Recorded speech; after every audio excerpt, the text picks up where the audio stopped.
Pai, e do Filho, e do Espírito Santo. Amém. Naquele tempo, o rei Herodes ouviu falar de Jesus, cujo nome se tinha tornado muito conhecido. Alguns diziam: João Batista ressuscitou dos mortos, por isso os poderes agem nesse homem. Outros diziam: é Elias. Outros ainda diziam: é um profeta como um dos profetas. Ouvindo isto, Herodes disse: ele é João Batista. Eu mandei cortar a cabeça dele, mas ele ressuscitou. Herodes tinha mandado prender João e colocá-lo acorrentado na prisão. Fez isso por causa de Herodíades, mulher do seu irmão Filipe, com que se tinha casado. João dizia a Herodes: não te é permitido ficar com a mulher do teu irmão. Por isso Herodíades o odiava e queria matá-lo, mas não podia. Com efeito, Herodes tinha medo de João, pois sabia que ele era justo e santo e por isso o protegia. Gostava de ouvi-lo, embora ficasse embaraçado quando o escutava. Finalmente, chegou o dia oportuno. Era o aniversário de Herodes e ele fez um grande banquete para os grandes da corte, os oficiais e os cidadãos importantes da Galiléia. A filha de Herodíades entrou e dançou, agradando a Herodes e seus convidados. Então o rei disse à moça: pede-me o que quiseres e eu te darei. E lhe jurou dizendo: eu te darei qualquer coisa que me pedires, ainda que seja a metade do meu reino. Ela saiu e perguntou à mãe: o que vou pedir? A mãe respondeu: a cabeça de João Batista. E voltando depressa para junto do rei, pediu: quero que me des agora num prato a cabeça de João Batista. O rei ficou muito triste, mas não pôde recusar. Ele tinha feito o juramento diante dos convidados. Imediatamente, o rei mandou que um soldado fosse buscar a cabeça de João. O soldado saiu, degolou-o na prisão, trouxe a cabeça num prato e a deu à moça. Ela a entregou à sua mãe. Ao saberem disso, os discípulos de João foram lá, levaram o cadáver e o sepultaram. Palavra da salvação. Glória a vós, Senhor. Meus irmãos e minhas irmãs, estamos aqui no capítulo 6 do Evangelho de São Marcos, capítulo 14 até o 29. E hoje nós vemos o martírio de João Batista. E por que João Batista morreu? Porque foi morto, foi martirizado, na verdade. Simplesmente porque ele estava querendo tirar Herodes de uma situação de pecado. Porque o pregador do Evangelho, os apóstolos, nós que somos chamados a anunciar a boa nova, nós somos chamados a salvar almas. João Batista estava querendo salvar a alma, tanto de Herodíades, como da filha dela, Salomé.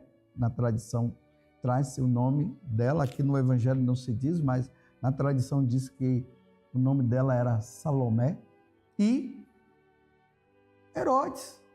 Então, Herodes estava numa situação de pecado. Herodíades estava numa situação de pecado. E Salomé também, que estava cooperando com toda aquela situação. E qual era o pecado de Herodes? Adultério. Ele estava vivendo com Herodíades, que era esposa do irmão dele. Meu Deus do céu, eu fico assim pensando, uma situação dessa dentro da família. Quando acontece assim com outras pessoas, mas na família o cara estava traindo o irmão dele com a esposa. E ali numa festa natalina dele, festa do nascimento de Herodes, manda matar manda decapitar numa festa onde se estava comemorando o nascimento de uma pessoa. Na mesma festa, manda se matar, tira a vida de outra, porque ela não queria sair da situação. Herodíades não queria, e por isso ela se aproveita da situação que a filha dançou diante de Herodes. Herodes foi a loucura vendo aquela mulher dançando, então significa que não era uma dança assim, uma dança, né? Era uma coisa bem sensual. Eu imagino que deveria ser aquela dança do ventre. Ele foi à loucura e começou a falar besteira. Falou sem pensar. E aí não teve alternativa diante da situação que Herodíades pede para a filha pedir para ele para trazer a cabeça de João Batista, e ele acaba trazendo a cabeça de João Batista. Muitos de nós, meus irmãos, teremos que morrer pela verdade. Ainda mais nos tempos de hoje.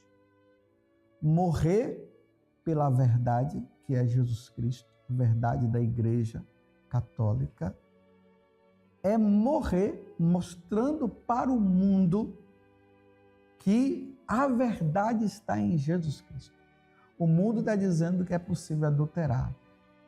E Jesus disse que não se pode adulterar.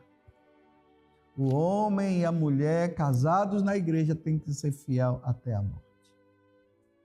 Nada de adultério.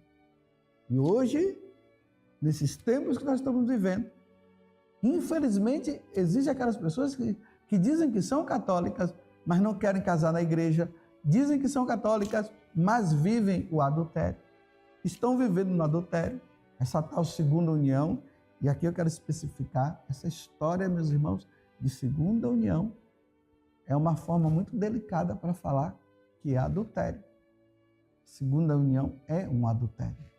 E as pessoas que estão no adultério precisam sair do adultério, porque o adultério não leva para a salvação, leva para a perdição eterna. E eu sei que você não quer se perder, eu sei que você não quer perder a sua alma.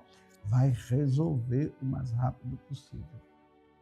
Diante também deste martírio de João Batista, hoje a igreja celebra o martírio de São Paulo Miki e seus 26 companheiros. São Paulo Miki, ele era do Japão, ele foi catequizado ali pelos jesuítas e ali ele encontrou a vocação dele, a vocação sacerdotal. Mas ele não foi ordenado sacerdote logo, porque o imperador, que no início acolhia os cristãos, para ele não tinha problema, mas diante de uma questão que os espanhóis acabaram prendendo os coreanos, o imperador se revoltou e as relações que tinha com a Espanha e com o Ocidente foi cortada, foi destruída. E aí ele começou a perseguir os cristãos. E é nesta perseguição que ele conseguiu prender São Paulo Miki, que já era sacerdote, junto com mais 26 pessoas, dentre elas tinham também adolescentes. E eles foram crucificados. Imagine aquela multidão, aquele grupo de pessoas, 26, 27 pessoas, num monte que acabou chamando depois um monte dos mártires. Eles foram todos ali crucificados. E ali eles cantavam hinos, eles louvavam a Deus naquele momento de sofrimento. Eles louvavam, bendiziam, glorificavam a Deus e perdoavam os algozes. E depois da morte dele, olha só o que aconteceu. Os outros cristãos que estavam lá, eles saíram e fugiram, porque eles precisavam se esconder daquela situação que estavam acontecendo, uma vez que eles não foram pegos Então, eles fogem. Quando uma pessoa é presa, um cristão, um católico é preso, ele não pode negar Jesus Cristo, porque se ele nega é apostasia. Mas se ele tem a oportunidade de fugir, eles fogem. E pode-se fugir. Tanto que Jesus falou que quando ia ter a destruição de Jerusalém, ele falou, né, que aqueles que estivessem lá, que fossem embora, que corressem, que fossem para as planícies para se esconder. Jesus também, no momento que estava acontecendo a perseguição a ele, e como não tinha chegado a hora da sua morte, ele estava em Jerusalém, então ele ia ali para aquela parte ali do Mar Morto, ali naquela região de Jericó, e depois ele ia para Galileia e tudo mais. Então, esses cristãos fugiram. E agora, meus irmãos, eles não tinham mais missa. Mas eles perseveraram. Eles continuavam meditando a palavra de Deus, se encontrando, rezando, mas sem a missa, porque a perseguição estava acontecendo ainda com esse imperador. Depois de 250 anos, quando os relacionamentos voltaram novamente com a Europa, os europeus junto com o Japão, então os cristãos puderam participar de novo da celebração da Eucaristia. Eles ficaram 250 anos escondidos, vivendo a palavra de Deus, os ensinamentos que São Paulo Mick tinha deixado para eles, ali. E sem missa, sem nada. 250 anos depois, quando acontece, os laços voltam a ter, eles puderam participar da Santa Missa.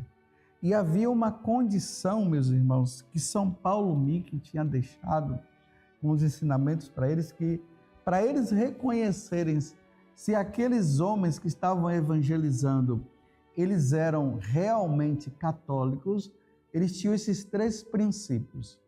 Os padres deveriam ser celibatários. Eles deveriam ter amor a Nossa Senhora e deveriam ser fiéis ao Papa, que eles davam o nome de Sama. Eles deveriam ser fiéis. Então, vendo isso, eles voltaram a ter o cristianismo de volta na vida deles. Imagina, meus irmãos, nós temos tudo isso e quantos católicos que desprezam, não vão na missa, não vão na igreja. Dizem que são católicos, mas não vivem de qualquer jeito, mas vivem de qualquer jeito. Olhando para São Paulo Mix e os seus 26 companheiros, e olhando também para São João Batista, peçamos a graça no dia de hoje da fidelidade. Louvado seja nosso Senhor Jesus Cristo, para sempre seja louvado, e a sua mãe Maria Santíssima, e desça sobre você a bênção de Deus Todo-Poderoso, Pai, Filho e Espírito Santo. Amém. Sejamos fiéis.